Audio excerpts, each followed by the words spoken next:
जब कक्षा 9th में क्लास 9th में हम पढ़ा रहे थे तो एक ऐसा बच्चा जो कभी भी मतलब जल्दी पढ़ने के लिए तैयार नहीं होता था, तो उसने एक दिन आकर के मुझसे पूछा, मैम एक चीज़ बताइए, जो हम लोगों के जो ये 7 दिन बने हैं, ये 7 दिन कैसे क्यों बनाए गए हैं, क्यों बनाए गए हैं?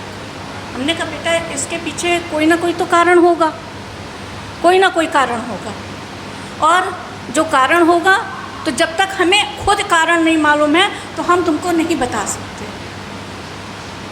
और एज ए हिंदी टीचर होने के नाते हम अपनी ही तरीके से तुमको बताएंगे। तो उस दिन बहुत हमने उस पर विचार किया और तब रात में ये हमने कविता उस समय लिखी थी, वो हम आपके सामने बताना चाहते हैं कि मैंने अपने विचारों को उसको समझाने का जो प्रयास किया है कि क्या है जीवन और इन दिनों का हमारे जीवन में क्या महत्व है। आज रंगों पर विचार विमर्श हुआ, मन में कुछ हलचल हुई, नए विचारों ने जन्म लिया। दिल ने कहा जीवन के सतरंगी वर्णों का चयन विधाता ने किया। उसमें कलर की भी बात आ रही थी उस समय।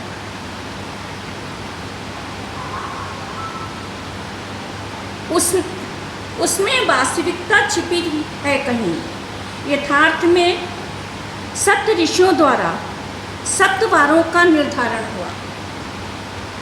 प्रथम वार रविवार, श्वेत वर्ण शैशवावस्था,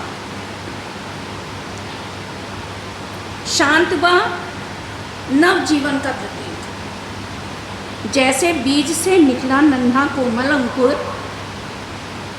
द्वितीय वार सोमवार, गुलाबी वर्ण बाल्यावस्था, कोमल अंकुर का विकसित नव पल्लवित रूप का प्रतीक।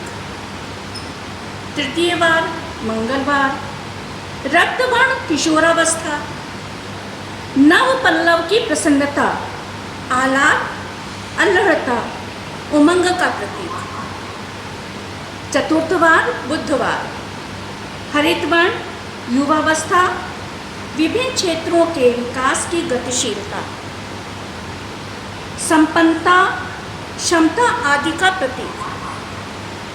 पंचमवार गुरुवार, पीतवर्ण प्रौढ़ावस्था, परिपक्वता व जीवन की अनुभूति का प्रतीक। षष्ठवार शुक्रवार, नीलवर्ण वृद्धावस्था, जीवन की यथार्थता से अवगत कराने का प्रतीक।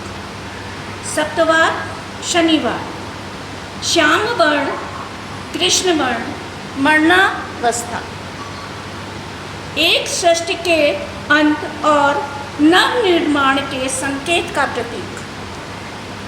यही जीवन की वास्तविकता है।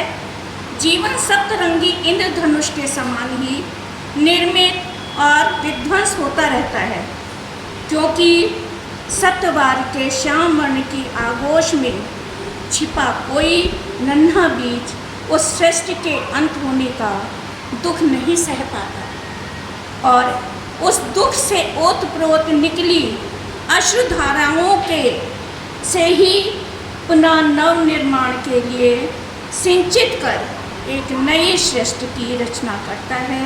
और ऐसे ही जीवन चलता है और ऐसे ही जीवन चलता है। और ये कविता मैंने फिर दूसरे दिन जा कर के बच्चों को सुनाई। हमने